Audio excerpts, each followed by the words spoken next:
Sud Radio, Berkov dans tous ses états.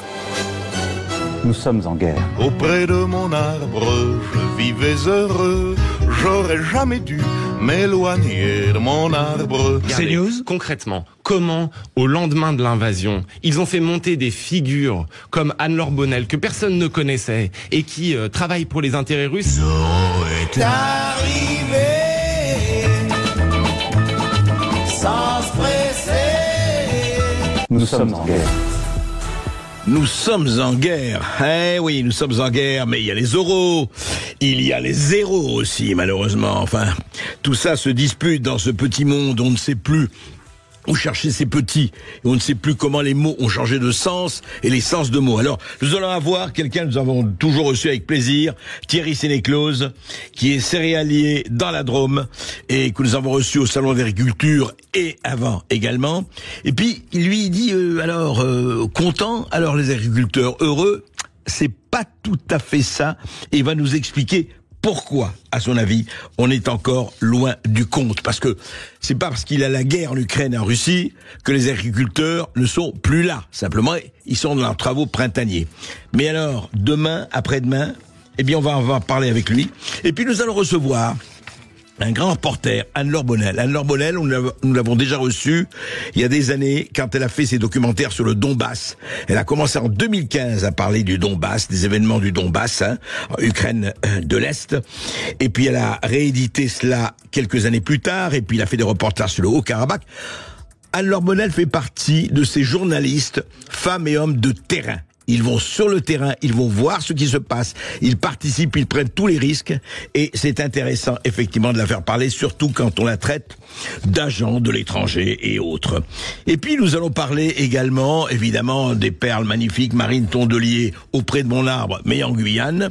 Nous allons parler également, si vous voulez, de ce qui se passe du point de vue des UV et des bravos, avec la fin de l'anonymat. Oui, on ne veut plus d'anonymat sur Internet. C'est intéressant, hein. C'est toujours le côté effet, et le diable se cache dans les détails. Et enfin, en seconde partie d'émission, on va recevoir l'écrivain, l'essayiste, le philosophe Pascal Bruckner, sur la concurrence victimaire. Et oui, il en a parlé avant tout le monde, il y a déjà presque 40 ans, avec Les sanglots de l'homme blanc. Et là, il réédite, il a écrit « Je souffre, donc je suis ». Alors, c'est quoi la concurrence victimaire? C'est quoi quand les victimes deviennent bourreaux et les bourreaux victimes? On en parle tout de suite, après tout ce qu'on vous a écrit, tout ce qu'on vous a dit. Alors attention, attachez vos ceintures, c'est parti. Sud Radio, votre avis fait la différence. J'adore vos débats. On entend des choses qui changent un peu de la doxa généraliste qu'on entend trop partout. Sud Radio, parlons vrai. Mercedes. Ici Sud Radio. Les Français parlent au français. Je n'aime pas la blanquette de veau. Je n'aime pas la blanquette de veau. Sud Radio, Berkov dans tous ses états. Et je ne suis pas le seul, vous allez voir, avec Thierry Sénéclose et Anne-Laure Bonnel. Aujourd'hui, n'être pas dans tous ces états, est-ce que ce n'est pas un signe, allez, j'allais presque dire d'anormalité avec un D apostrophe. Non, n'exagérons rien, mais quand même, il faut se poser des questions, hein. S'adapter à quelle société? Alors, est-ce que l'arbre, le gigantesque arbre de ce qui se passe effectivement entre la Russie et l'Ukraine, ne cache pas aussi la non moins gigantesque forêt des agriculteurs non seulement en France mais en Europe? On voit bien que ça bouge au Parlement européen et ailleurs. On va en parler tout de suite et vous allez voir beaucoup de choses à dire. Sud Radio, Berkov dans tous ses états, le fait du jour. On en a marre des crustacés, mais en attendant, on voit bien que beaucoup de gens en ont marre. Mais alors, notamment les agriculteurs. Et Thierry Sénéclose nous a envoyé effectivement un message il n'y a pas si longtemps. On va parler sur un certain sondage. Mais au-delà de ça, bonjour Thierry Sénéclose. Bonjour. On s'était entendu au Salon de l'Agriculture, il n'y a pas si longtemps que ça. Et vous nous avez envoyé les chiffres d'un sondage sur 3 groupes d'agriculteurs. Vous allez nous expliquer ce que c'est que ce sondage, sérieux ou pas. Mais en attendant, moi, la question que je voulais vous poser, mais écoutez, depuis le mouvement des agriculteurs, il y a 1 mois, 2 mois, qui nous a occupés et ô combien, et qui vous occupe, mais enfin, il y a eu quand même des mesures du gouvernement, les contrôles massifs des industriels distributeurs, je les cite rapidement. 150 millions d'euros pour les éleveurs, des mesures pour une souveraineté alimentaire, le plan Éco-Phyto mis en pause je dis bien, gazole non routier, les agriculteurs peuvent demander dès jeudi le remboursement partiel de la taxe, définition claire de la viande de synthèse, empêcher l'importation de fruits et légumes traités avec le thiaclopride, une dérogation règle sur les prairies, des mesures demandées au niveau européen et effectivement la fameuse taxe à l'importation, des produits ukrainiens, effectivement celle-là n'a pas été obtenue. Mais vous nous dites, alors Thierry Deleclos, attendez, le compte n'y est pas, mais il n'y est pas du tout. Oui, tout à fait. Bonjour à tous. Excusez-moi d'abord d'avoir le téléphone à l'oreille. J'ai un petit problème technique. Non, mais je vous en prie, pas de problème. Voilà. J'espère qu'il n'y a pas trop d'écho. Non, on vous entend bien. Bon, voilà. Donc, tout à fait. Écoutez, ce sondage, c'est très simple. Je partage avec 3 groupes d'agriculteurs répartis sur le territoire national depuis le début des manifestations, les actions qui sont faites. Donc, c'est des groupes d'agriculteurs qui font une centaine d'agriculteurs, sur lesquels j'ai décidé de faire un sondage pour voir si le gouvernement avait répondu à leurs attentes et s'ils avaient été entendus. Donc, étaient-ils satisfaits, insatisfaits? Est-ce que les décisions allaient dans le bon sens ou est-ce que cela est une illusion totale? Les principales réponses pour 70% des agriculteurs qui ont répondu, environ sur 100, ont été nous sommes insatisfaits, environ 55%, et une illusion totale pour les 45 autres pourcents. Voilà un petit peu ce qui était répondu par les agriculteurs de manière générale. Thierry Deleclos, est-ce que ce n'est pas un peu léger, un chiffre de 100 personnes? Est-ce que c'était d'abord réparti dans toutes les disciplines agricoles et un peu partout sur le territoire? Parce que 100 personnes, vous dites vous-même, c'est pas... Est-ce que c'est significatif, franchement? C'est 100 personnes, c'est 3 groupes de 100, donc ça fait déjà 300 agriculteurs, y compris des céréaliers. J'aime pas trop ce terme parce qu'en céréalier on met un petit peu tout dedans. Même moi je fais des céréales, mais je ne suis pas un céréalier à part entière puisque on est en exploitation, je dirais sur des territoires collinaires, de manière géographique très éclatée. Donc on a quand même plusieurs îlots, c'est compliqué à gérer. Et là on est juste en train de remettre les terres en état suite aux dégâts de septembre. Donc on n'est pas encore prêt à semer du maïs.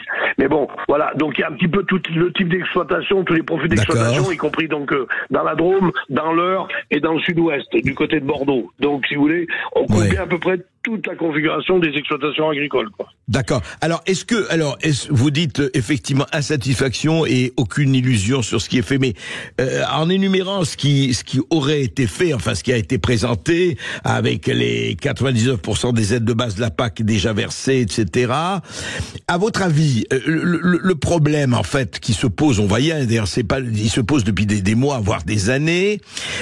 Au fond, est-ce que c'est une action européenne qui peut renverser la vapeur? Ou c'est une action française? Et quand vous voyez l'inventaire que je vous ai lu, là, qu'on a lu il y a 2 minutes, est-ce qu'il n'y a pas eu quand même des avancées? Bon, il y a certainement quelques avancées, mais si vous voulez, c'est comme, je sais pas, moi, mettre un grain de sel dans une soupe de 25 litres, quoi. Vous voulez assécher l'océan avec une cuillère à café, c'est ça? Ouais, je dirais même avec une fourchette, de manière plus symbolique. Non, parce que si vous voulez, je crois qu'on l'a dit, je crois qu'il y a plus de, je sais pas combien de normes européennes ou franco-françaises qui ne sont pas encore appliquées ou qui vont être applicables. On vient de voir, à ma grande surprise, parce qu'on n'y portait pas d'attention, les accords du CETA viennent d'être portés au vote au Parlement nationaux, alors même qu'ils sont appliqués depuis 2017, les accords CETA, par l'Europe. Donc, si vous voulez, on voit bien qu'il y a une contradiction entre une supposée démocratie participative à laquelle vous êtes censé adhérer par le vote, et puis la décision des commissions européennes qui ne fait que des décrets ou les applications de choses qui n'ont pas encore été votées. Donc, on est toujours les dindons de la farce. Et au regard de toutes ces normes, oui, il semblerait qu'il y a des normes qui aient été supprimées. Vous savez, j'étais en relation au téléphone avec une dame qui vient de prendre la retraite à la DDT de Valence.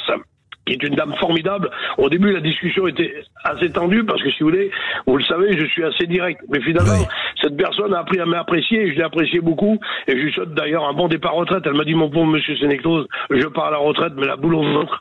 Et je vous souhaite bien du courage pour faire face à toutes les bêtises que l'on nous pond pour les années à venir. Parce que il y en arrive des tonnes, alors que, comme vous le dites, on a une cuillère pour assécher l'océan, quoi. Ouais. Mais alors justement, parlons-en en détail, que la dame de la DDT vous a dit ce qu'elle vous a dit. Et d'ailleurs, juste pour le CETA, vous savez que hier, nous avons justement dans l'émission, nous avons relayé Valérie Hayer, qui est la tête de liste Renaissance aux élections européennes. Alors vous savez que le CETA a été refusé par le Sénat, tel quel, à une très grosse majorité, et doit être voté à l'Assemblée nationale. Et elle a répondu cette chose formidable par rapport à la démocratie. Et le journaliste lui disait, mais écoutez, si l'Assemblée nationale refuse l'accord sur le CETA, donc il est mort et enterré. Et elle a répondu, Valérie Hayer, donc tête de liste aux élections européennes, elle a dit, ah non, pas du tout, c'est le gouvernement qui décide. Ah, c'est intéressant. On voit très très bien ce que pèse à ce moment-là, en tout cas à ses yeux, à elle, l'Assemblée nationale et le Sénat, c'est-à-dire le législatif. Ça va un peu dans votre sens. Non, avec le législatif est totalement bafoué au profit du dictatif, hein, de l'exécutif. Mais le problème, c'est que de toute façon, tant bien même que l'Assemblée nationale voterait contre le CETA, je veux dire, si on est à l'Assemblée nationale, a priori, de ce que je comprends, c'est que de toute façon, il est applicable de fait par la décision européenne. Donc, le problème est tout là, quoi. Et on le voit beaucoup. Moi, vous savez, je suis en discussion tous les jours avec des gens à l'extérieur du national, sur des affaires commerciales ou autre chose. Et on voit bien que de toute façon, on est en train, au niveau commercial, au niveau concurrence déloyale, de partir dans une telle jungle que de toute façon tous les votes nationaux et tout seront vraiment minimisés et je dirais sans aucune influence sur cette espèce de rouleau compresseur mondialisé qui est voulu par l'équipe dirigeante macroniste et entre autres par Madame Hayer. On l'a vu d'ailleurs l'autre fois, le lendemain des grèves assez fortes et du salon de l'agriculture, de la fermeture du salon de l'agriculture, où c'est qu'on nous a dit on va devoir finalement accepter les importations massives de poulets ukrainiens et de viande ukrainienne pour soi-disant sauver l'Ukraine, et on en a fait la démonstration. Ce n'était pas pour sauver l'agriculture ukrainienne, mais pour justement sauver les yachts et les riches demeures de quelques oligarques qui ont été mis en place. Oui, et surtout, on sait très bien qui possède aujourd'hui les 2/3 de la terre ukrainienne et des millions d'hectares, effectivement. Mais en rappelez-vous mes banderoles qui ont fait le tour de France et de Navarre, que j'avais exposé devant le salon de l'agriculture à propos de Van der Leyen, de Macron, etc. On voit très bien que le système est fait pour que de toute façon quelques-uns profitent du système, mais on voit bien que majoritairement, moi je connais très bien l'Ukraine, très bien l'Ukraine, y compris le Donbass. Je peux vous dire une chose, que les villages dans l'Ukraine retirés sont des maisons qui datent du Moyen-Âge, avec des gens très pauvres, et que de toute façon rien ne sert à l'Ukraine dans ce combat qui nous est mené, que l'on veut conduire, et dans cette concurrence déloyale que l'on nous impose, à part l'effondrement de l'agriculture française et de l'Europe de l'Ouest.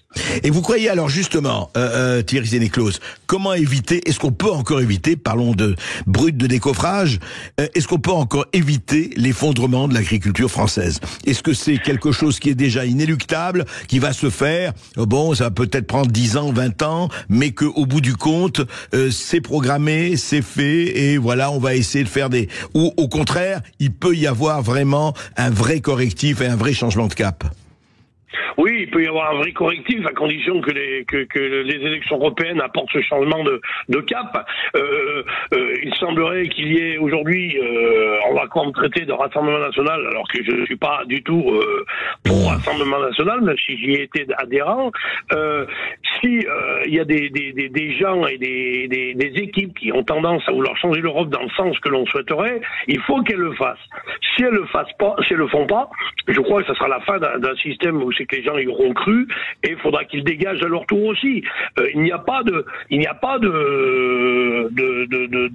fatalité, de prioritaire. Les gens font des campagnes électorales, promettent des choses, et a priori seraient censés tenter de le faire. S'ils ne le font pas, il faudra les dégager, qu'ils s'appellent Dupont ou Durand. Hein. Ça, il n'y a pas 50 solutions. Hein. RN ou France Insoumise ou d'autres. Mais aujourd'hui, on voit bien que malheureusement, une minorité les macronistes, avec Madame Hayé en tête de liste, qui est agricultrice à peu près comme moi, je suis coiffeur, même si j'ai la barbe qui est pas trop vilaine ce matin, je veux dire, nous emmène de toute façon au précipice. Ça c'est très clair. Si on ne change pas de cap, on va au précipice. On ne pourra pas demain, avec des conditions énergétiques de plus en plus coûteuses, avec des enjeux géopolitiques de plus en plus dangereux, aller chercher notre nourriture à l'extérieur, parce que quand on aura perdu tout ça, on va payer un prix de fou. Les gens ne pourront plus se nourrir, comme on en a eu la démonstration pour l'électricité d'ailleurs, je crois. Oui, et donc oui, effectivement, et si la situation géopolitique et militaire se tend, on va faire comment on va se nourrir? Vous avez raison, les questions en tout cas peuvent être posées sans être apocalyptiques et sans être Cassandre et porteurs de mauvaises nouvelles. Mais au fond, alors qu'est-ce qui se passe aujourd'hui? Parce que évidemment, nous de l'extérieur on voit ça, il y a eu la vague des revendications. Aujourd'hui, effectivement, les agriculteurs sont occupés parce que c'est le printemps et puis il y a le travail printanier à faire, les travaux printaniers. Mais alors, qu'est-ce que c'est, à votre avis, le mouvement va recommencer et est prêt à recommencer? Et je ne parle pas seulement en France, mais en Europe, on le voit bien à Bruxelles et ailleurs. Partout, tout à fait.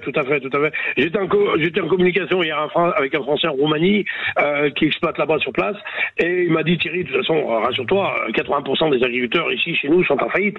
Donc aujourd'hui, on voit bien que malheureusement, les produits agricoles sont la variable d'ajustement d'une société qui dilapide l'argent et qui dérive.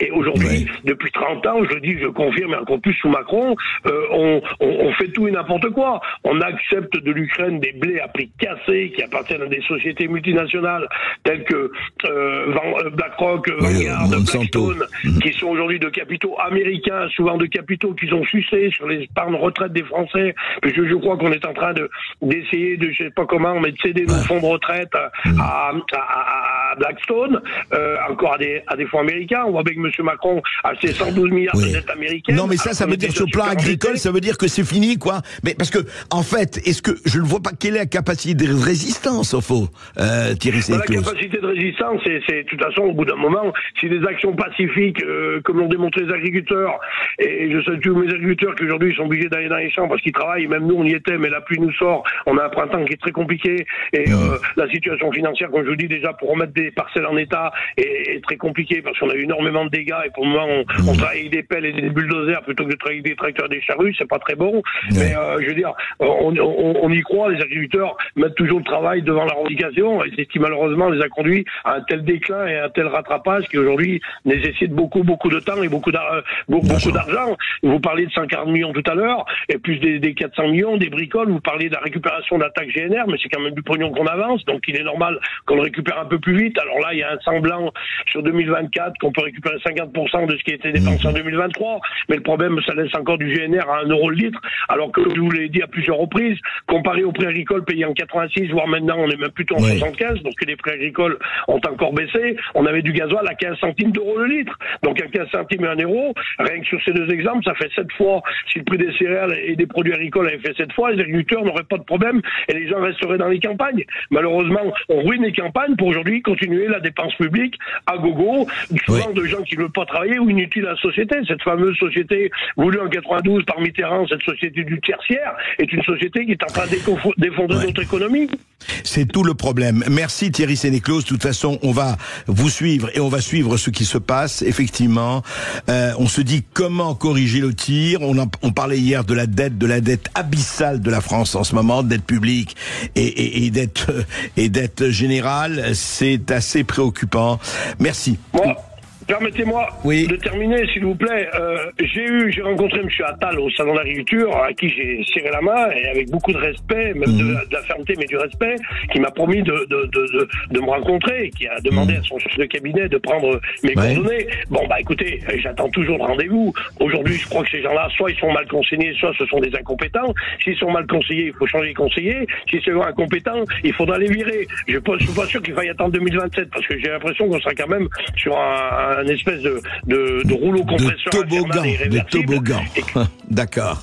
Et qui va s'accélérer très vite. Hein. Vous voyez bien, les milliards, la dette, le déficit. Merci. C'est une catastrophe. Voilà. Merci Thierry Sénéclose. Écoutez, transmets à Gabriel Attal qui nous écoute. Vous nous tiendrez au courant. Merci d'avoir été avec nous. Et puis si vous êtes vous-même agriculteur, vous pouvez nous appeler 0826 300 300 pour réagir. À tout de suite sur Sud Radio. On revient dans un instant. Sud Radio Berkov dans tous ses états. Appelez maintenant pour réagir 0826 300 300. Ici Sud Radio. Les Français parlent au français. Les carottes sont cuites. Les carottes sont cuites. Sud Radio Berkov dans tous ses états. Et à présent, eh bien, un droit de réponse. Mais un droit de réponse pas comme les autres. Écoutez. Sud Radio André Berkov. Berkov dans tous ses états, ça balance pas mal sur Sud Radio.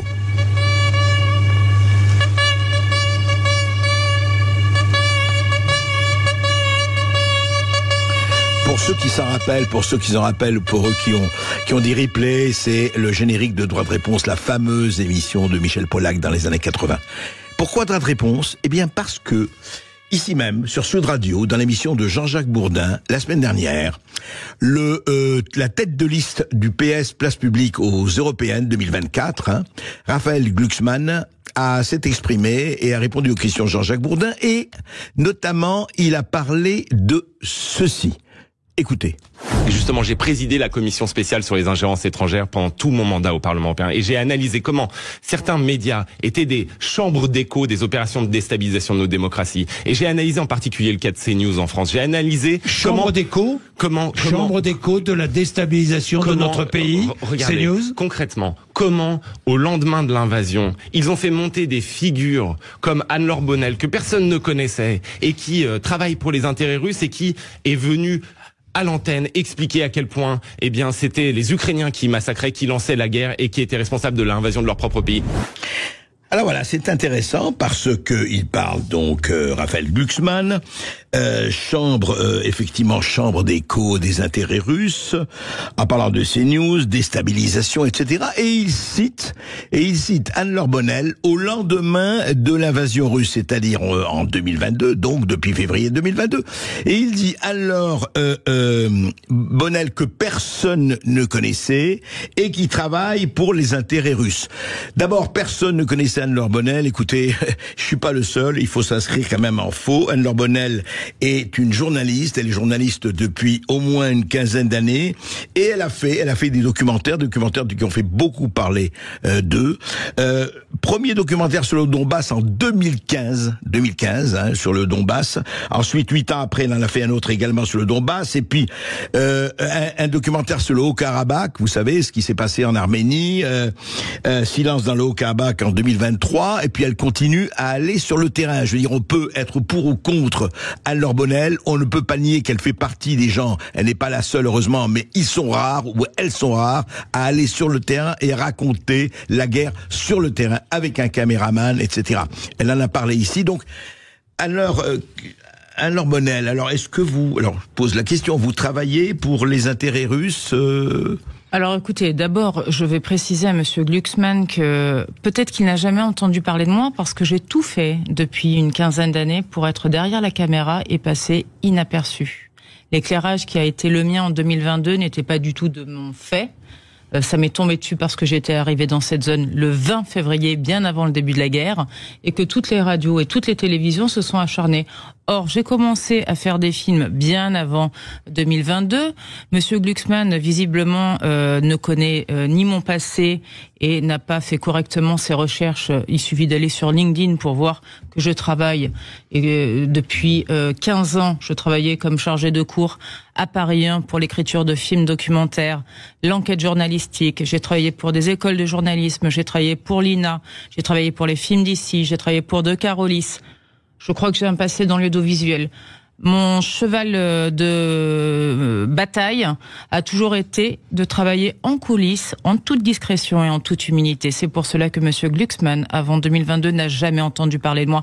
Par ailleurs, Monsieur Glucksmann, j'ai gagné le concours en 2014. J'étais lauréate du meilleur programme télévision pour France 4, Lazarus lève le voile, et vous voyez, encore une fois, je ne me suis pas mise en valeur, parce que je pense que quand on a des choses à dire, on peut les dire en toute humilité, sans fanfaronner dans les médias comme beaucoup le font.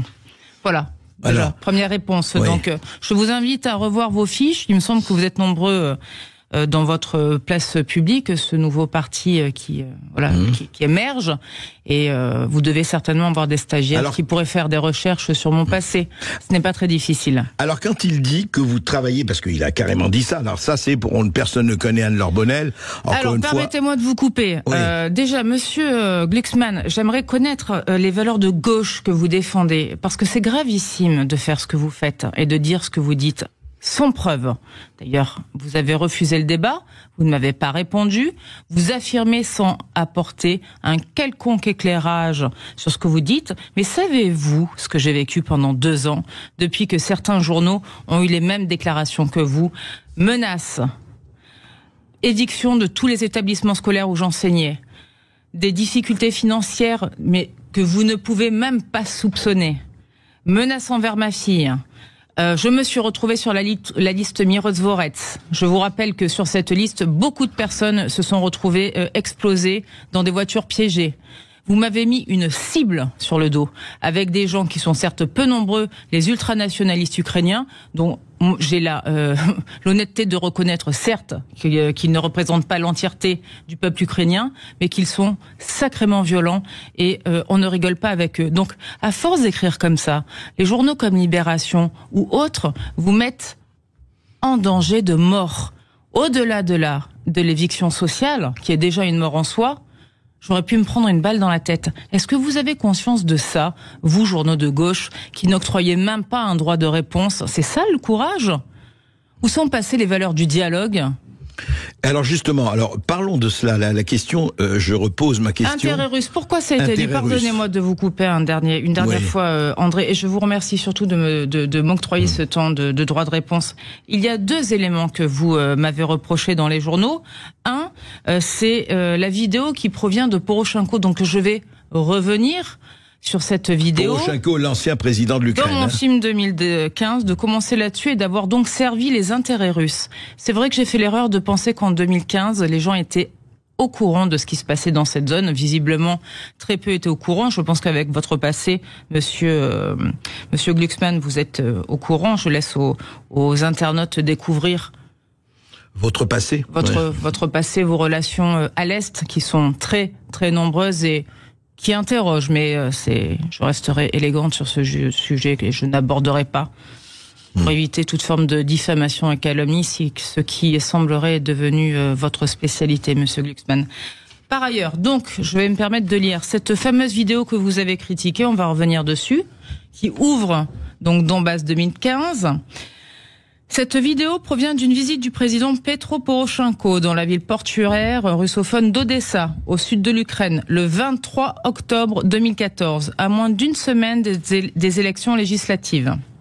Ce qui est condamnable et qui m'a interrogé en 2016, lorsque je l'ai mise dans mon film, c'est qu'aucun média ne soulignera que ce discours est prononcé dans la ville où le 2 mai 2014, 42 militants pro-russes sont brûlés vifs par des manifestants pro-Maïdan ou pro-européens dans la maison des syndicats. En effet, une manifestation ultra-violente a très, très, très mal tourné.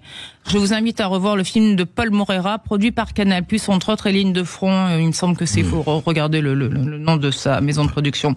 Cette ville, au moment où M. Poroshenko prononce ce discours qui est plus que clivant, est en deuil. Odessa, laissez-moi terminer s'il vous plaît. Odessa et son million d'habitants vit encore dans le traumatisme du 2 mai 2014. Le choc de la tragédie a dépassé les limites de la ville, contribuant largement à tendre la situation dans l'est de l'Ukraine, où débutait déjà le conflit armé. Personne n'en parlait. Les images des corps carbonisés diffusées à la télévision ont poussé des centaines de jeunes Russes, c'est pas moi qui le dis, ce sont vos confrères, à venir combattre dans le Donbass, dans l'est du pays. Or, le chef d'État, le 23 octobre 2014, dans ce discours, il suffit de regarder mon film et vous entendrez ce qu'il dit, qu'ils termineront dans des caves. Donc, ce discours prononcé... Qui ne mérite pas d'être, pardon, c'est important de le dire, qui ne mérite pas d'être instruit, etc., etc. Il parle des Donbass. Vous regarderez, voilà. D'accord. Or, le chef de l'État, le 23 octobre 2014, le jour de ce fameux discours que tout le monde me reproche, ouvre mon documentaire. Et il y présente sa stratégie politique 2020, un programme de réforme économique et sociale. La situation au Donbass constituait alors un axe de son intervention.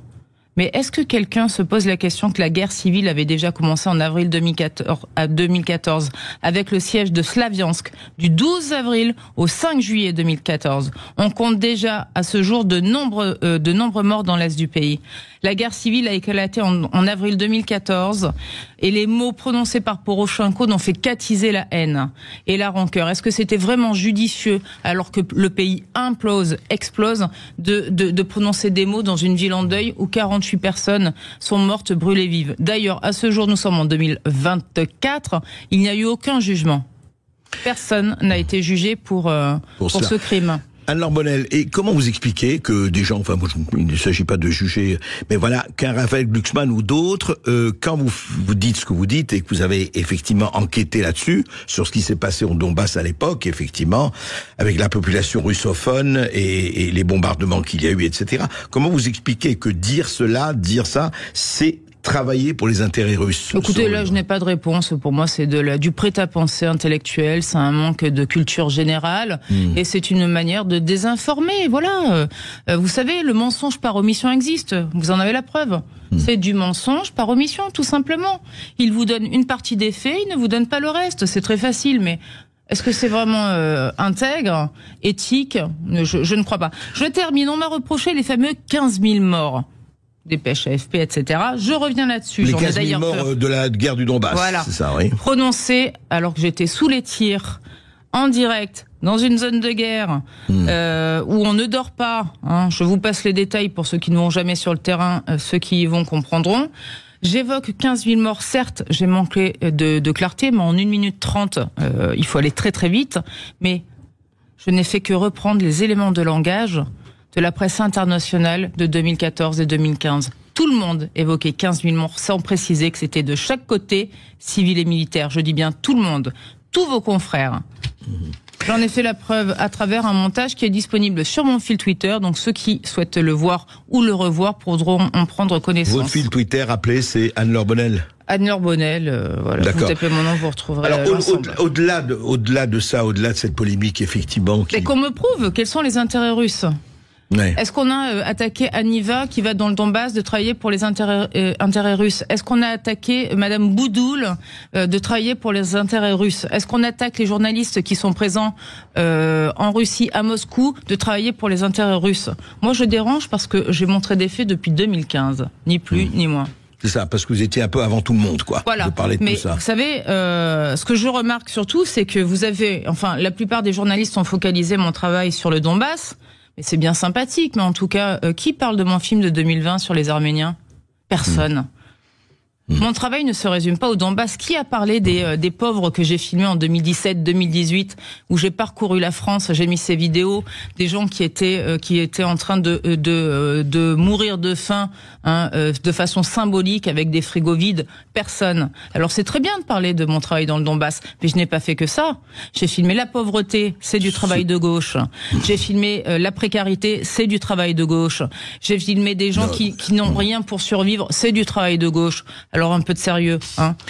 Oui, en tout cas, au-delà de ça, Anne-Laure Bonnel, c'était bien de remettre les pendules à l'heure. Et puis, c'est même pas une question de gauche ou de droite, c'est une question d'humanité. Je veux dire, on l'a, l'humanité, on fait son travail, on ne fait pas son travail. Non, c'est du mensonge, André. Quand on ne parle que d'un sujet que j'ai traité, alors que j'en traite depuis 2014, et qui sont des sujets dits de gauche, c'est du mensonge, c'est de la désinformation volontaire. Et c'est mettre ensuite une cible, ce qui est très grave, dans le dos de quelqu'un. J'ai perdu tous mes emplois, André.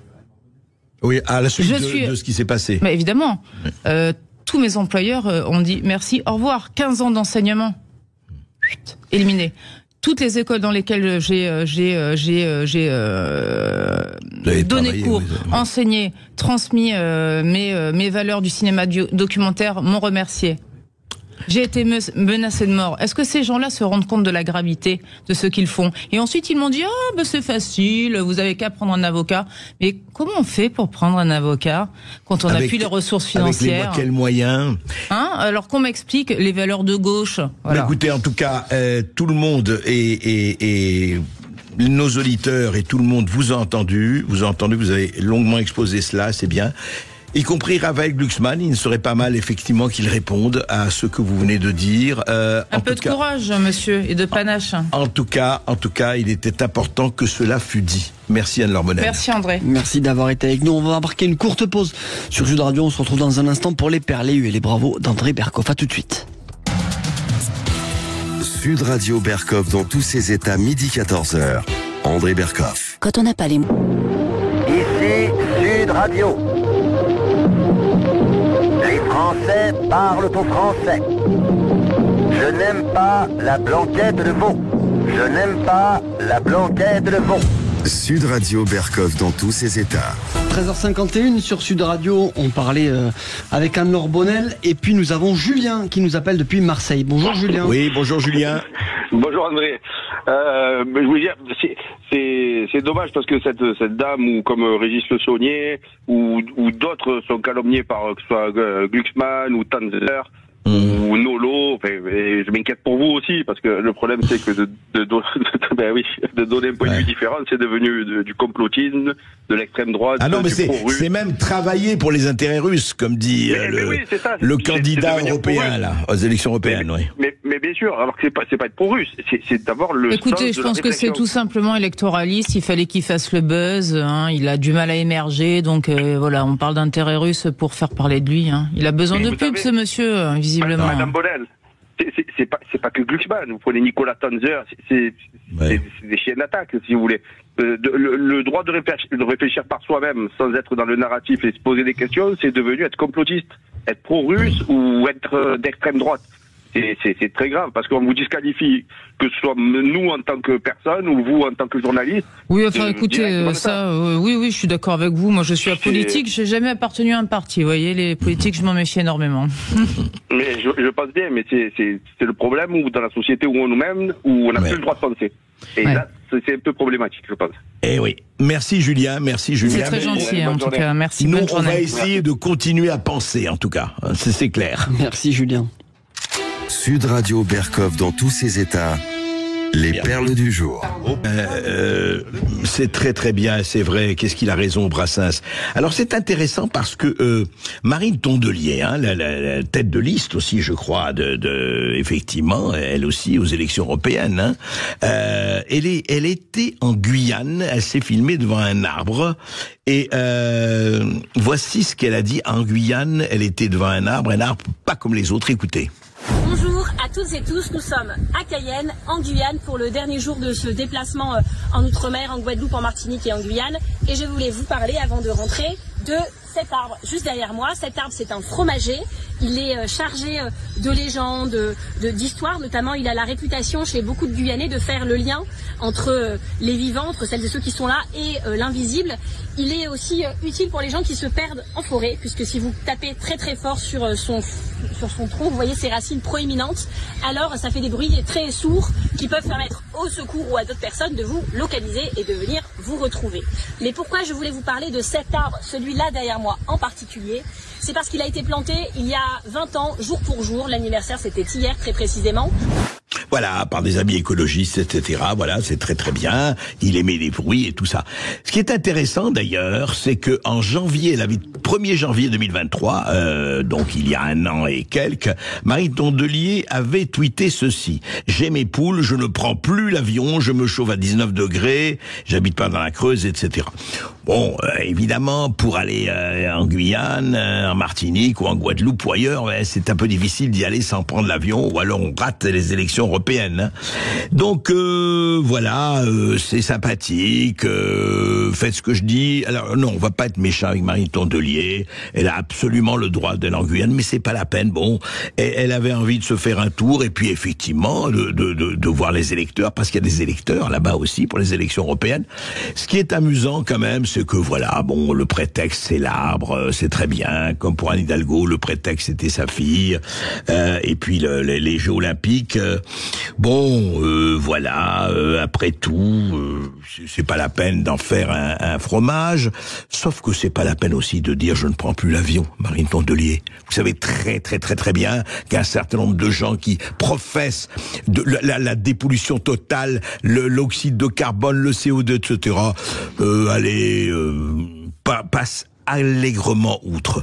Donc, allez voir vos arbres, c'est très bien, mais voilà, c'est pas la peine d'en faire une idéologie et des interdictions. On marque une petite pause sur Sud Radio. On va se retrouver après les infos de 13h pour finir ces USC Bravo avec André Berghoff. Et puis on aura le face-à-face, bien sûr, avec Pascal Bruckner. On va parler un peu de philosophie. Et puis, bien sûr, comme tous les jours, vous aurez la parole 0826 300 300 pour réagir, pour poser vos questions. Et puis pour nous suivre aussi sur la page Facebook de Sud Radio en direct. Vous pouvez laisser tous vos commentaires. À tout de suite sur Sud Radio. Sud Radio. Sud Radio. Parlons vrai. Parlons vrai. Sud Radio. Parlons vrai. Bon. Ici Sud Radio. Les Français parlent au français. Les carottes sont cuites. Les carottes sont cuites. Sud Radio Berghoff dans tous ses états. Avant de recevoir Pascal Bruckner, je souffre donc je suis, et oui, c'est le Descartes de la souffrance. Hein. On va parler de quelque chose qui est quand même assez hallucinant. Tartuffe vit aussi au pays du numérique, et vous allez voir, en ce qui concerne l'anonymat. Sud Radio Berghoff dans tous ses états. Zorro, mais Zorro c'est un pseudonyme. Hein. On n'a jamais su qui était vraiment Zorro. Eh bien, en ce moment, vous savez, il y a cette polémique qui ressurgit d'ailleurs pratiquement tous les ans ou tous les 5 ans sur l'anonymat en ligne, l'anonymat online comme on dit, et il y a des gens qui disent, oui, vous comprenez, sur les réseaux sociaux, Twitter et compagnie et autres, on dit n'importe quoi, on écrit n'importe quoi, et sous couvert de l'anonymat, des gens se permettent effectivement n'importe quoi, et aussi le pire, il faut le dire. Alors, il y a là le député de la Renaissance, Paul Midi, notamment, sonne la mobilisation contre le sentiment d'impunité sur les réseaux sociaux et appelle à lier les comptes des internautes sur les plateformes à une identité vérifiée. Voilà. Dans une tribune signée par une coalition de 125 députés de la majorité, dont Olivier Véran, Clément Beaune, Damien Abad ou Carl Olive, publiée dimanche dernier par la Tribune, le député de l'Essonne, également rapporteur du projet de loi numérique, réclame l'interdiction de l'anonymat vis-à-vis des autorités lorsqu'un crime ou un délit est commis en ligne. Pour ce faire, l'élu propose que chaque compte sur les plateformes soit lié à une identité numérique vérifiée, inaccessible par le réseau social, mais accessible aux autorités, le cas échéant. Mais je vais vous dire, c'est le cas, évidemment. Alors, qu'est-ce que ça veut dire? On peut dire, après tout, c'est vrai, s'il y a des appels à la haine, ou des appels au meurtre, ou des appels au racisme, ou des appels à la discrimination, il est évident que les lois existent, il faut remonter, effectivement, à l'identité de la personne. Sauf que, deux choses. D'abord, aujourd'hui, les lois existantes, et on me corrigera si je me trompe, mais j'ai consulté un certain nombre de spécialistes, effectivement, des réseaux et d'Internet. On peut, par VPN, on peut remonter à la personne. Donc, effectivement, et la sanctionner. Mais ce qu'on ne voit pas, et ce que, effectivement, peut cacher une loi de ce genre, c'est autre chose. Et qui est aussi grave au moins. C'est que, vous savez, beaucoup de gens vous disent des choses, rapportent des choses. Et effectivement, s'ils sont au travail, dans l'entreprise et compagnie, comment voulez-vous? Moi, je sais, je suis pas le seul. Si je fais des tweets, je signe de mon nom, et on est un certain nombre. Mais des gens qui sont, par exemple, dans une entreprise, ou qui sont dans un ministère, ou qui sont dans une institution, etc., et qui ont envie de dire des choses. Mais évidemment, s'ils donnent leur nom, mais ils sont immédiatement blackboulés, ils sont immédiatement marginalisés, mis au rencard, mis effectivement au placard, au moins. Donc attention. Ça ne veut pas dire qu'il faut encourager la dénonciation, mais il y a un certain nombre d'affaires, et on le sait très très bien, et les juges et les policiers reçoivent combien de lettres anonymes qu'ils vérifient. Mais si c'était pas anonyme, si les gens disaient leur nom, mais ils seraient effectivement soit sanctionnés, mais de manière extrêmement forte, dans leurs moyens de vivre et dans leur manière d'exister, par leur patron ou leur chef ou leur autorité. Donc voilà, attention à cette histoire de... Moi je suis pour qu'effectivement on donne son identité, mais attention à ne pas noyer les gens qui ont des choses à dire avec l'eau du bain de la transparence. Parce que à ce moment-là, la transparence devient l'instrument des puissants et de ceux qui peuvent se défendre, et pas de ceux qui ne peuvent pas. effectivement se défendre. Donc attention, l'anonymat c'est un couteau, effectivement, c'est la langue de Zopp, hein, le meilleur et le pire. Mais moi personnellement, je le dis, je crois qu'il faut sauvegarder l'anonymat, quitte encore une fois, et on a les moyens aujourd'hui technologiques de ceux qui émettent des messages de haine, on remonte à eux et on les sanctionne évidemment. Sud Radio Berkov dans tous ses états. Le face-à-face. Léo Ferré qui chante Aragon et c'est ainsi que les hommes vivent. D'ailleurs, un de vos chapitres, effectivement, s'intitule ainsi Pascal Bruckner. C'est une chanson magnifique. Magnifique chanson. Une des plus belles. L'album de Ferré chante Aragon, c'est un trésor absolu. Et je voudrais dire, Pascal Bruckner, on va pas le présenter, bien sûr, romancier, essayiste, une quarantaine de livres, je crois déjà. Non, 30. 40, c'est dans quelques années. Dans quelques pour années, c'est déjà pas mal. Mais surtout, je voudrais rappeler que Pascal Bruckner a été le premier, en tout cas vraiment, il était précurseur, il y a 40 ans, un peu plus de 40 ans, vous avez écrit Les sanglots de l'homme blanc. Et à l'époque, on ne parlait pas du tout du suprémaciste blanc, de la repentance, de ceci et de cela. Et je me rappelle très bien ce livre qui avait eu d'ailleurs le succès que l'on sait. Et vous avez continué d'ailleurs dans cette veine à parler de ça. C'est-à-dire que tout le monde a le droit d'être victime, sauf le mâle hétérosexuel blanc de plus de 50 ans ou pas. C'est autre chose. C'est ce que nous sommes, vous et moi. Mais et vous avez continué, et là vous sortez, je souffre donc je suis, portrait de la victime en héros. Alors Pascal Bruckner, est-ce que la concurrence victimaire et les bourreaux qui deviennent victimes et les victimes deviennent bourreaux, ça bat son plein en ce moment? Alors ça bat son plein, mais ça bat son plein depuis longtemps. En réalité, la grande date c'est 1945, la découverte des camps par l'opinion publique. Et l'apparition du déporté comme figure majeure de la souffrance dans aux yeux de l'opinion. Et après 1945, le pouvoir gaulliste et les pouvoirs qui ont succédé ont plutôt mis en avant le résistant, le maquisard qui avait pris les armes contre l'occupant allemand. Et puis à partir des années 70-80, à la suite d'un certain nombre de films, Le chagrin, la pitié, Nuit et brouillard, mais qui est paru bien avant, et puis surtout le Shoah de Lanzmann, tout d'un coup, le déporté, donc le juif, est devenu la figure même du Christ, la figure contemporaine de Jésus-Christ, celui qui intègre dans son existence toute la douleur des hommes. Et à partir du moment où le déporté devient la figure même de la victime, eh bien, les autres victimes, soit les autres peuples, soit les autres minorités, soit tout simplement les individus, vont tendre à aligner leur propre malheur sur celui du déporté. Et c'est le début c'est le début de la critique de l'État d'Israël, c'est le début de la critique de l'antisionisme. Oui. Et cette concurrence victimaire explose aujourd'hui, mais elle est évidemment la conséquence de ces substitutions originaires.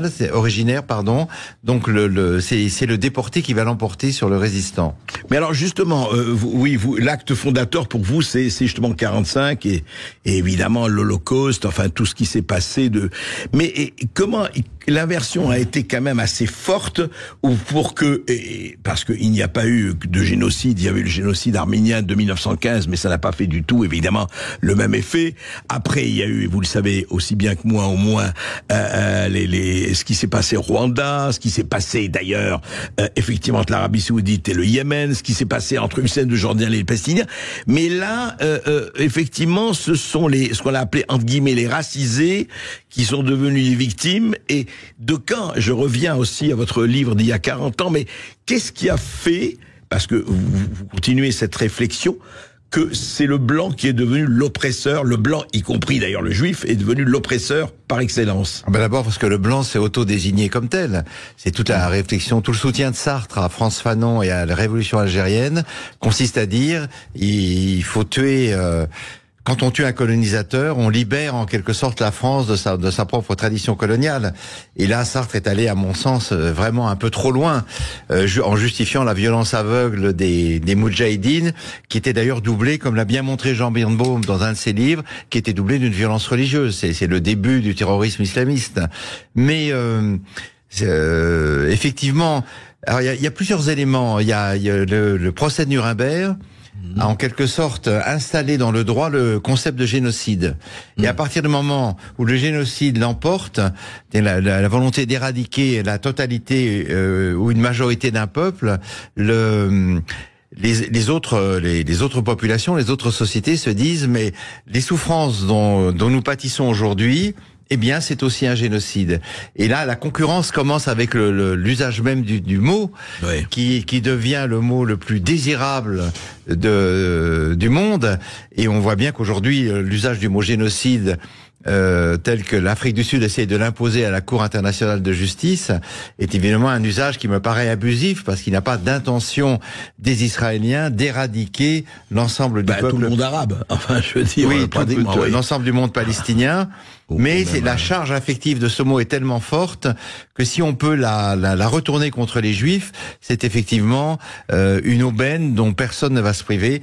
Le premier qui avait signalé ça, c'était Jean Kelevitch, mon ancien professeur dans les années 70, et qui dit l'antisionisme, c'est la permission de haïr les Juifs en toute innocence, puisque si le Juif se révèle aussi méchant que le nazi, cela veut dire que nous n'avons aucune culpabilité à nourrir à son égard. Nous avons eu raison de le laisser mourir dans les camps. Ça rappelle, si Dieu n'existe pas, tout est permis. Oui. De quelqu'un d'autre. Oui. On va en parler tout de suite après une petite pause. Pascal Bruckner, Je souffre donc je suis.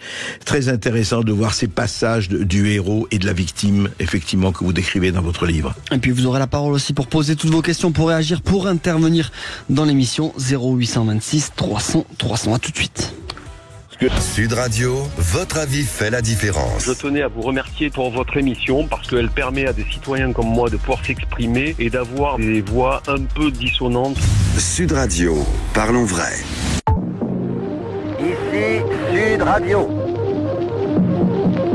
Les Français parlent au français. Je n'aime pas la blanquette de veau. Je n'aime pas la blanquette de veau. Sud Radio Berkov dans tous ses états. Pascal Bruckner, Je souffre donc je suis, aux éditions Grasset, qui vient de paraître. Alors, justement, Pascal Bruckner, ce qui est intéressant, c'est que ce que vous décrivez dans votre livre aussi, il y a quand même tout se passe comme si, on est maintenant, on tend à être dans ce que les Américains appellent un safe space, c'est-à-dire pas d'affrontement, pas de pensée critique.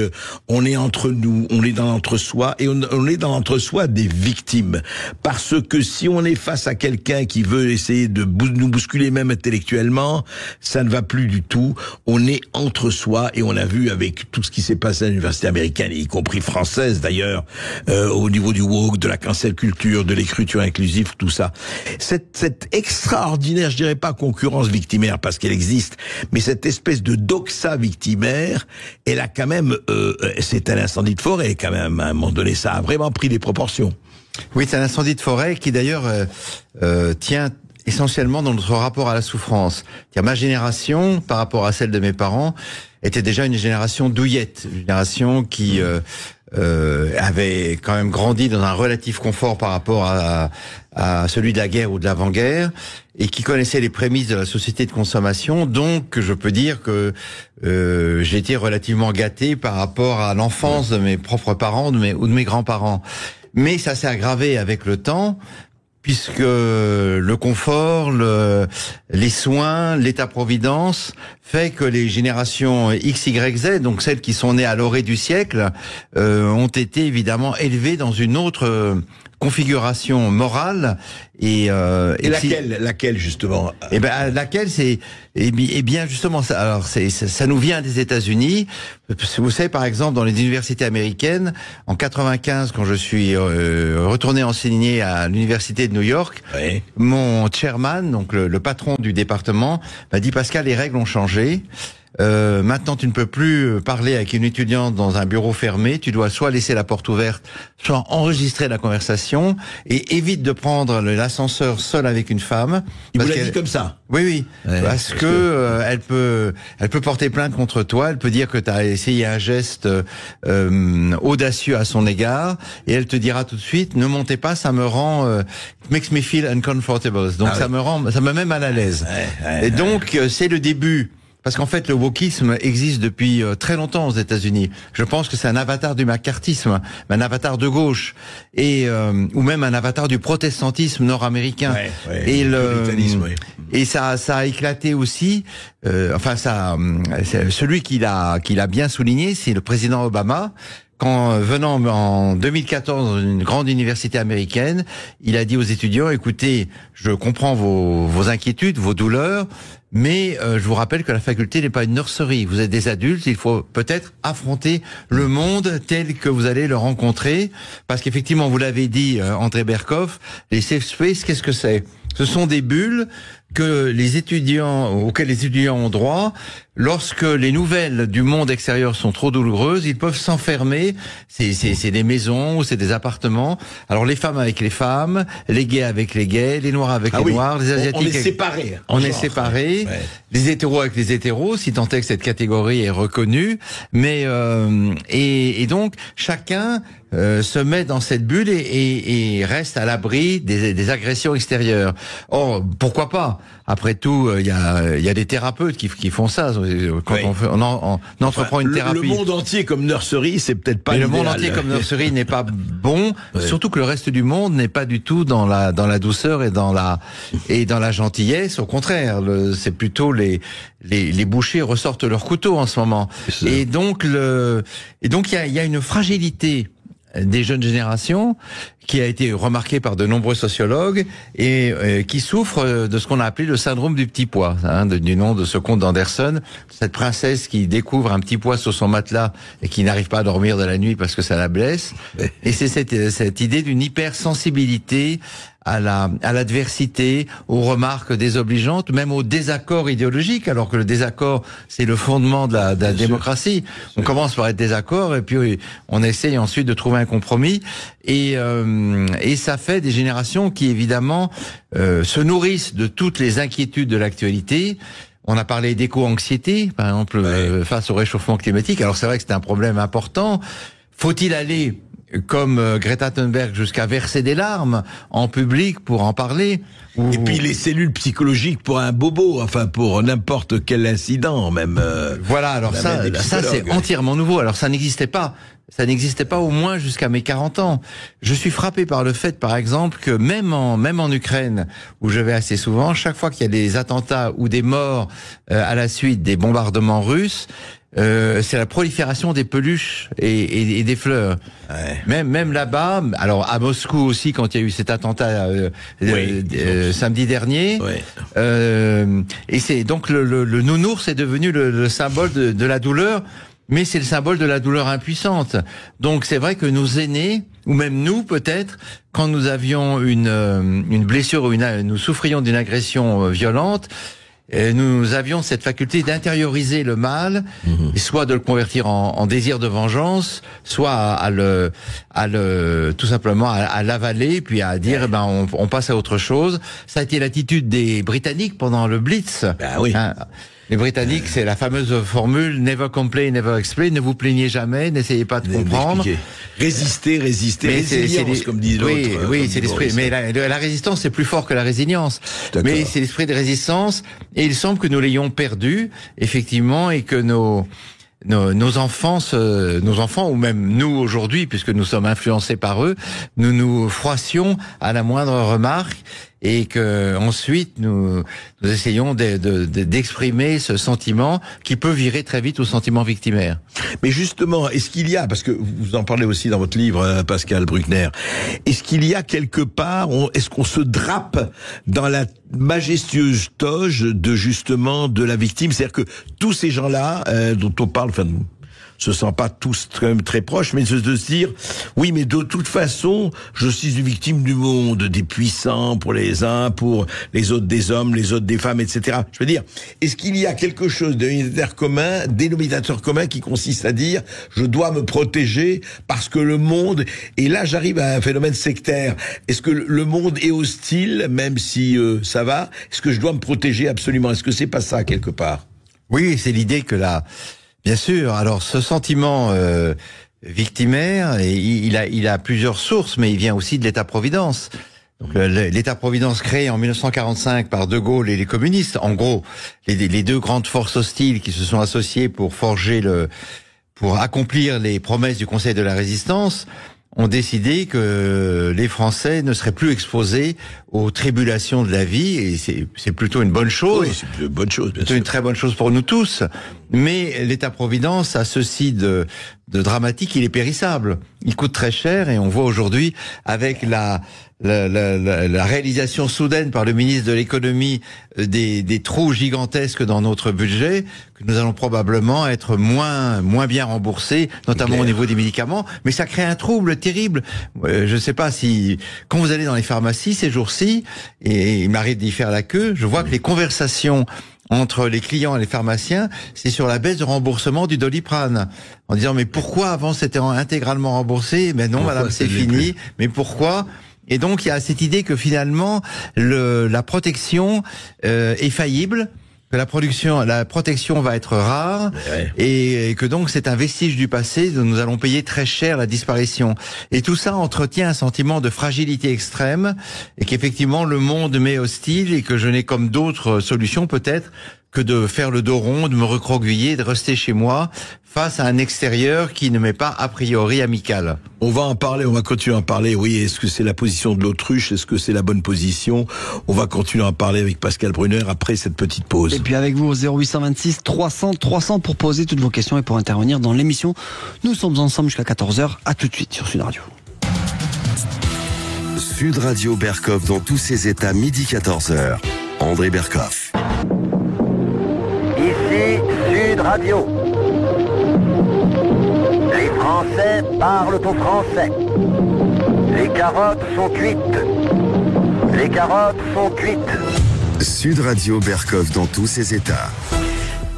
Et je souffre donc je suis. Alors je souffre donc je suis, la portrait de la victime en héros de Pascal Bruckner. En fait, on a cette espèce de paradoxe extraordinaire, c'est que au fond, la victimologie, enfin je dirais l'ère de s'ériger en victime, est-ce que c'est pas quand même, alors justement, vous en parlez aussi, est-ce que c'est pas quand même tout ça, non pas franco-français, mais occidentalo-occidental? Est-ce que c'est quelque chose d'occidental? Parce que quand on voit ce qui se passe en Chine, en Inde ou ailleurs, je vais vous donner un exemple très précis par rapport aux victimes et j'aimerais avoir votre réaction. Tout le monde parle, et les écologistes les premiers, la voiture électrique, les bienfaits électriques et l'éolienne, mais quand on sait que le cobalt et les terres rares sont cultivés par des gens, dans les Cancer City de gosses de 10 ans qui vont extraire le cobalt et qui attrapent des leucémies. Là, c'est drôle, les bien-pensants n'en parlent pas de ces victimes, que ce soit en Afrique ou ailleurs, de gens, si vous voulez, on sait très très bien que ça coûte très cher, et je parle même en vie humaine et en santé. Et on a l'impression, est-ce que c'est occidentalo-occidental, ce je souffre dont je suis? Oui, alors c'est les deux choses, c'est à l'intérieur des sociétés, effectivement, il n'y a que nos démocraties qui se soucient à ce point des victimes, des discriminations. D'ailleurs, c'est tout à leur honneur. Bien sûr. Parce qu'il faut toujours distinguer deux choses. La victime, que l'on doit assister. Quand quelqu'un a un accident dans la rue ou tombe malade, il faut lui porter secours. Donc ça, c'est un héritage du judéo-christianisme, c'est une très bonne chose. Et la victimisation, c'est autre chose. C'est une perversion de ce sentiment qui est noble et qui est une manière pour des gens qui ne souffrent de rien d'autre que du malheur d'être nés un jour, que de se draper dans cet habit-là et de dire, mais attendez, mais moi aussi j'ai souffert, moi aussi je mérite la considération des autres. C'est l'alibi du rien faire aussi, quelque part. C'est l'alibi c'est l'alibi de la passivité, mais c'est aussi une manière, se dire victime, c'est une manière d'être reconnu dans un statut qui est tout à fait particulier, puisque si vous pouvez être qualifié de victime, vous êtes haussé en quelque sorte sur un piédestal, vous rentrez dans un rituel nouveau, dans une aristocratie tout à fait extraordinaire, Donc c'est la sainte famille des victimes. Et si vous pouvez avoir ce statut à vie, eh bien, vous êtes évidemment protégé. Vous échappez au cycle des obligations du citoyen ordinaire, qui lui n'est ni victime, ni héros, ni bourreau, mais qui est un homme ou une femme quelconque, qui souffre un peu, mais pas assez, pour qu'on lui pose l'estampille royale sur la tête. Et mais alors, ce qu'il faut remarquer aussi, c'est que le sentiment victimaire fonctionne au niveau international, puisque c'est le propre des despotes et des régimes criminels ou des groupes criminels que de justifier leurs attaques par on m'a blessé, on nous persécute, on a dit du mal de nous sommes humiliés depuis des siècles par le colonialisme occidental, et par conséquent nous avons le droit de venir vous égorger dans vos maisons parce que vous avez été méchants avec nous. C'est notamment la rhétorique des djihadistes. Même Daesh utilise cette rhétorique-là. Et quelques émeutiers, on a entendu, vous nous avez colonisés, maintenant c'est à nous de vous coloniser. Oui, exactement, oui. Mais oui, c'est la vengeance, c'est la réciprocité. Mais ce qui est fou, c'est pas qu'ils disent ça, car après tout, on peut très bien comprendre la colère d'un certain nombre de gens. C'est qu'il y ait chez nous des intellectuels pour leur dire ah oui, vous avez raison, bravo. Oui, je m'offre à votre dague, à votre épée. J'offre mon cou à votre couteau, je vous en prie, tuez-nous, nous le méritons. Ça, c'est pas une réaction très saine. Surtout qu'en général, les gens qui veulent nous coloniser à leur tour sont des gens qui commencent par opprimer leur peuple, soit en Afrique, soit en Asie, soit en Amérique latine. Et je pense que la vengeance n'est pas un sentiment à cultiver dans une nation démocratique. Bien sûr. Mais alors justement, à quoi attribuez-vous cette espèce, je dirais pas peut-être de masochisme, encore qu'on peut se poser la question, de tous ces intellectuels qui disent oui, c'est notre faute, repentons-nous, c'est quoi? C'est un judéo-christianisme mal digéré, de dire oui, nous sommes les coupables, effectivement, vous avez raison. C'est la culture de l'excuse, hein, les marchands d'excuses. Oui, alors effectivement, ça puise directement aux sources de la Torah et des évangiles. Mais je crois que c'est aussi un accès de mégalomanie. C'est-à-dire qu'au fond, les intellectuels de gauche ou d'extrême gauche, voire d'extrême droite, qui expliquent que nous avons colonisé, que nous continuons à coloniser, que nous sommes par nature impérialistes, et que le blanc ne peut pas être autre chose qu'un raciste, de par la couleur de son épiderme, sont en fait des gens qui veulent continuer à voir l'Occident trôner en haut des cieux.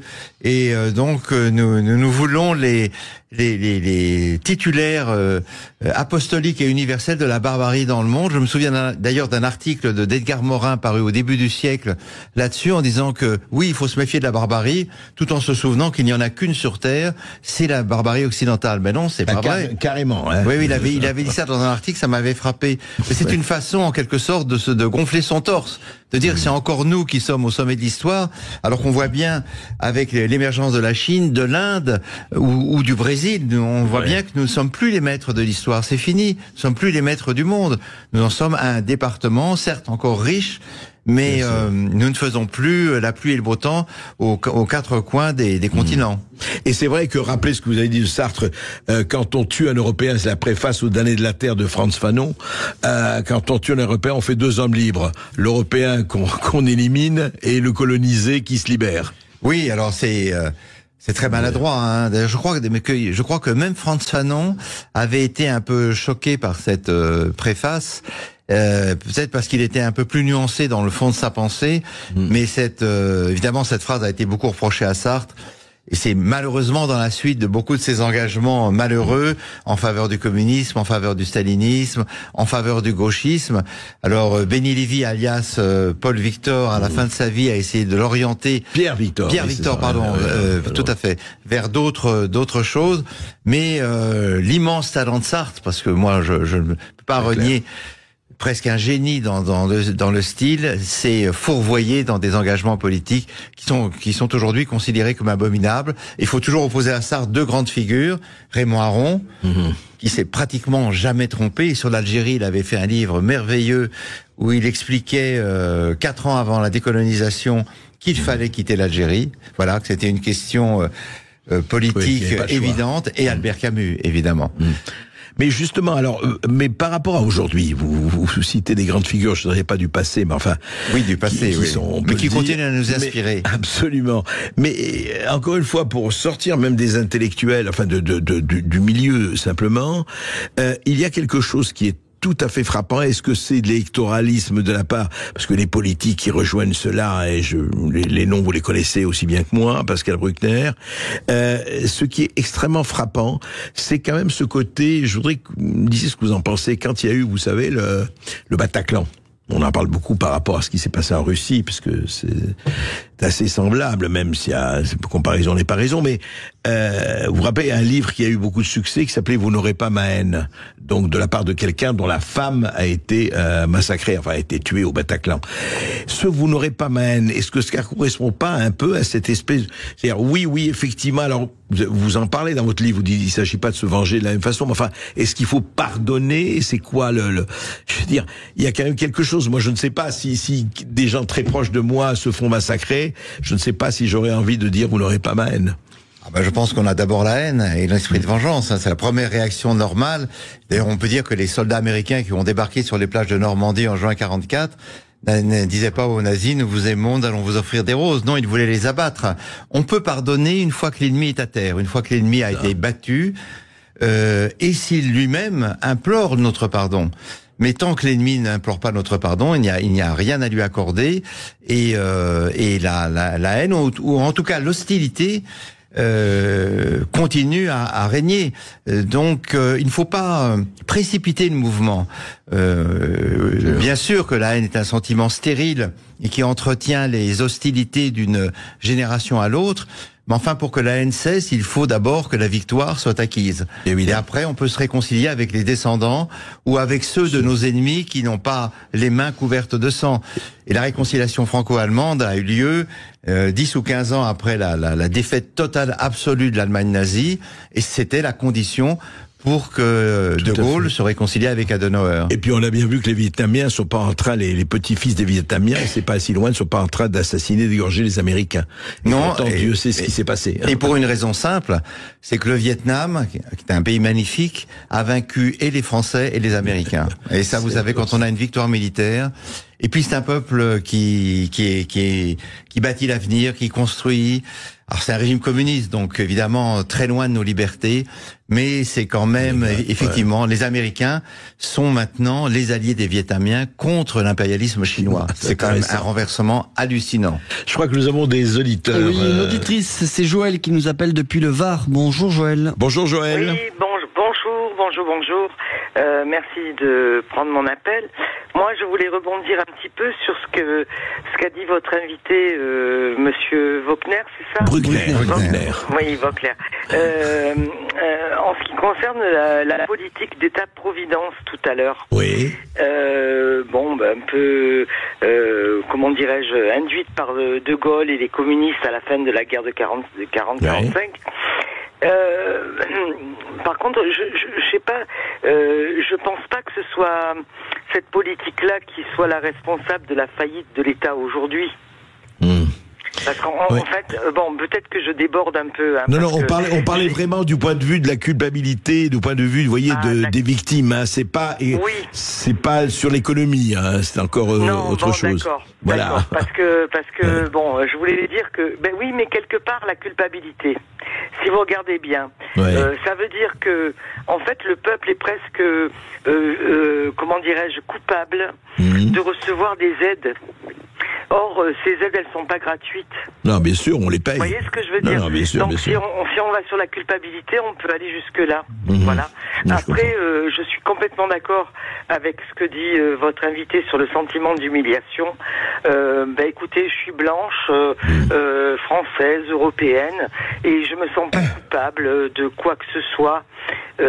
Oui, pas de raison. Je sais qu'il s'est passé des choses horribles. Et de tous les côtés, je pense que malheureusement, l'être humain est capable du meilleur comme du pire, dans toutes circonstances. Et voilà, et je trouve que se victimiser ou se culpabiliser, c'est quelque chose de C'est pas la solution. Déplacer. Bien Non, sûr. pas du tout. Pascal. Oui, alors sur l'État-providence, ce qu'il génère en chacun de nous, et pour les jeunes générations encore plus, puisqu'il est relativement récent dans l'histoire de la France, c'est un sentiment d'insatisfaction perpétuelle. Vous recevez des remboursements de la sécurité sociale ou de votre mutuelle. Vous dites quoi ? Il me donne que 24 €, mais c'est minable, vu ce que j'ai payé. Et donc, l'idée qui est sous-jacente à ces remboursements, que évidemment, nous payons des cotisations, c'est l'idée du jamais assez. Vous savez, François de Closet avait fait, il y a quelques années, un livre qui avait été un grand succès, c'était toujours plus. Et maintenant, c'est jamais assez. C'est-à-dire, je ne suis jamais assez entouré, jamais assez dorloté, jamais assez considéré. Et pour ce que je paye, je n'en ai pas pour mon argent. C'est la conversation qu'on avait entre deux publicités sur les impôts. Et effectivement, donc on a le sentiment qu'au lieu d'être assistés, nous sommes dépouillés. Et ce qui est faux sur le plan comptable, mais qui est un sentiment subjectivement très fort. Et en même temps, effectivement, ça rejoint aux choses, c'est le où va l'argent, parce que les gens payent aussi des impôts et des TVA, et se demandent quelquefois, quand on voit on est à 5 milliards de dettes, ou 3 milliards, pardon, de dettes, avec ces déficits qui se creusent, où ça va. C'est une autre question. Je vois qu'on a un autre... Oui, on va marquer une dernière petite pause dans cette émission, et puis après on aura Jean-François qui nous appelle au 0826 300 300, tout de suite sur Sud Radio. Sud Radio Berkov dans tous ses états. Appelez maintenant pour réagir 0826 300 300. Ici Sud Radio. Les Français parlent au français. Je n'aime pas la blanquette de veau. Je n'aime pas la blanquette de veau. Sud Radio Berkov dans tous ses états. De retour dans Berkov dans tous ses états, nous sommes toujours avec Pascal Bruckner qui vient nous voir pour ce livre Je souffre donc je suis aux éditions Grasset, et nous avions Jean-François qui nous appelle depuis Valence. Bonjour Jean-François. Bonjour Jean-François, on vous écoute. Bonjour messieurs, merci beaucoup de prendre mon appel et merci pour votre conversation. Je vous appelle moi parce que par rapport à ce que disait M. Bruckner, je voulais savoir si pas le fait d'être victime, parce que le fait d'être victime c'est vraiment une maladie, enfin c'est quelque chose de difficile à vivre, mais le fait de se sentir victime, est-ce que c'est pas la chose, le fait qu'il y ait des gens qui se sentent victimes, est-ce que c'est pas la chose la plus dangereuse pour la vie en collectivité en fait? Et alors c'est vrai pour les gens, on le voit, qui passent à l'acte avec des attaques au couteau en France par exemple, mais c'est vrai aussi avec un Netanyahou qui est complètement débridé en Israël. C'est vrai aussi peut-être avec le Hamas, avec les attaques où ils se sont sentis la capacité de faire le pire. Et donc je me demandais si voilà le fait de se sentir victime, c'était pas le plus dangereux pour la vie en collectivité. Et la question sous-jacente à ça, c'est est-ce que l'éléphant dans la pièce de cette conversation, ça serait pas le raisonnement identitaire? Est-ce que le fait de se raccrocher systématiquement un rattachement identitaire, est-ce que c'était pas le plus dangereux? Et on le voit avec le phénomène que vous qualifiez de woke, le féminisme, etc. Mais on le voit aussi avec ce qui se passe en Israël, en Palestine, avec tous les phénomènes de racisme. Enfin bref, est-ce que le raisonnement identitaire, c'est pas aussi un fonctionnement qui est un peu dangereux et en fait contre lequel il faudra arriver à lutter en fait? Pascal.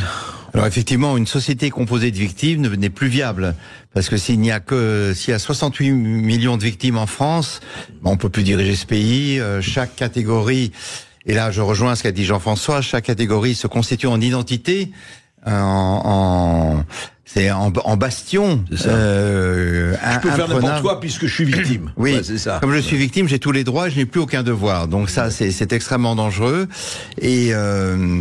Et alors il y a un phénomène qui marque quand même un tournant symbolique, me semble-t-il, dans l'histoire récente. C'est après les événements du Bataclan dont on a parlé tout à l'heure, le président Hollande propose de décorer les victimes du Bataclan de la Légion d'honneur. Et le grand chancelier de la Légion d'honneur dit c'est hors de question, ça dénature la création de cette institution. Et donc François Hollande propose une médaille de reconnaissance aux victimes du terrorisme qui est en 4e position dans la hiérarchie des récompenses républicaines, mais avant la Croix de guerre et avant les mérites des soldats. Vous racontez dans votre livre, c'est étonnant ça. C'est en 4e, elle existe cette médaille. Elle existe bien sûr, et c'est étonnant parce que ça veut dire que celui qui a subi a plus de valeur que celui qui a agi, que celui qui se bat. Et donc que le passif a plus de valeur que l'actif, que le malheureux est en quelque sorte mieux reconnu que le valeureux. Et c'est un renversement complet, c'est donc l'inversion. Le héros, désormais, c'est la victime. D'ailleurs, vous savez qu'à Paris, sur la plaque qui reconnaît la mort d'Arnaud Beltrame, il est écrit Arnaud Beltrame, victime de son héroïsme.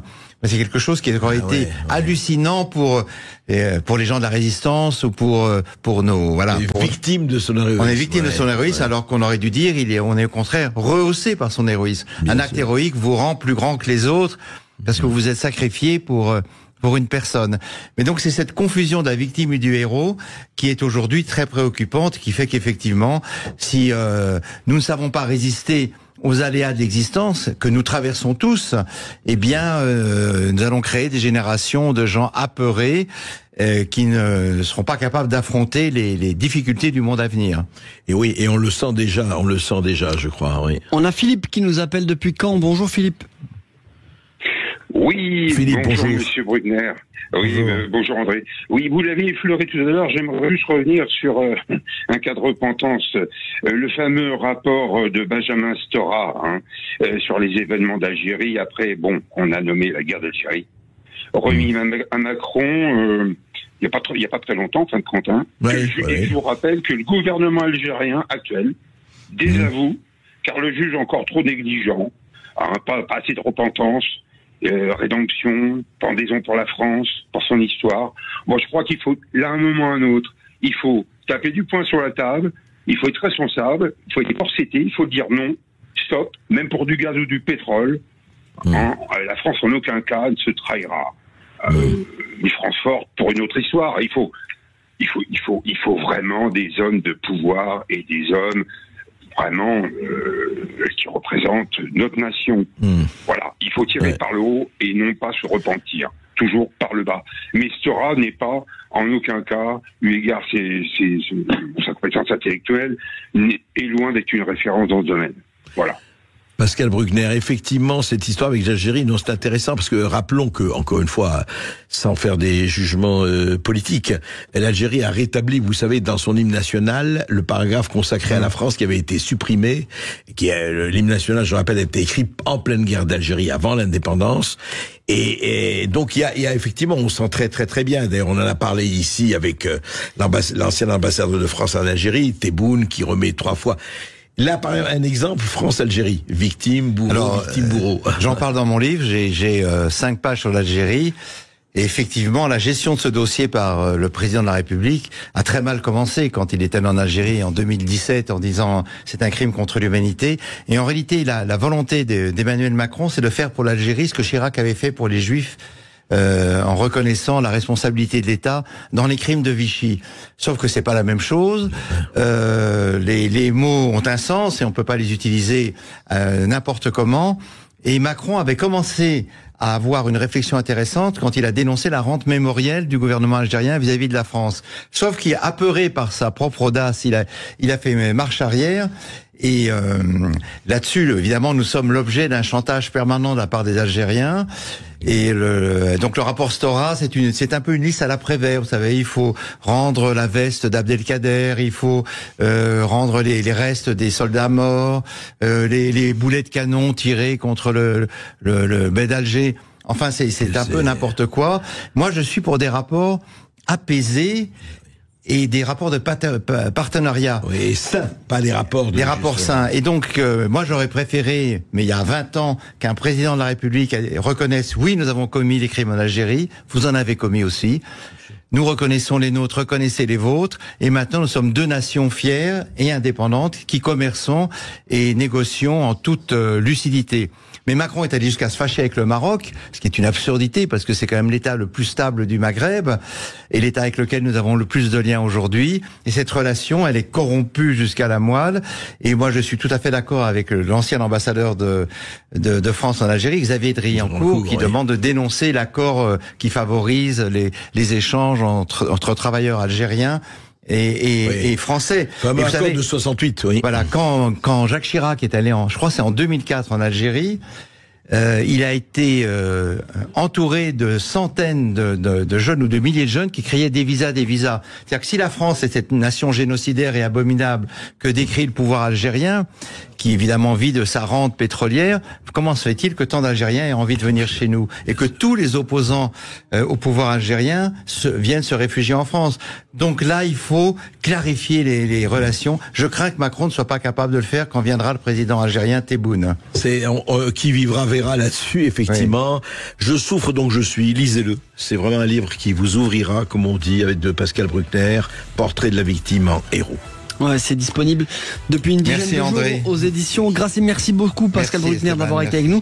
André Berkoff, on se retrouve demain entre midi et 14h. On sera en direct à Lyon, édition spéciale Lyon pour le salon Made in PME 2024. Ça commence demain. Si vous êtes dans la région lyonnaise, venez passer une tête au studio Sud Radio. Évidemment, on fera un petit coucou. Merci beaucoup de nous avoir écoutés. Tout de suite, c'est Brigitte Lahaye sur Sud Radio. À demain. Sud Radio. Sud Radio. Parlons vrai. Parlons vrai. Sud Radio. Parlons vrai. Besoin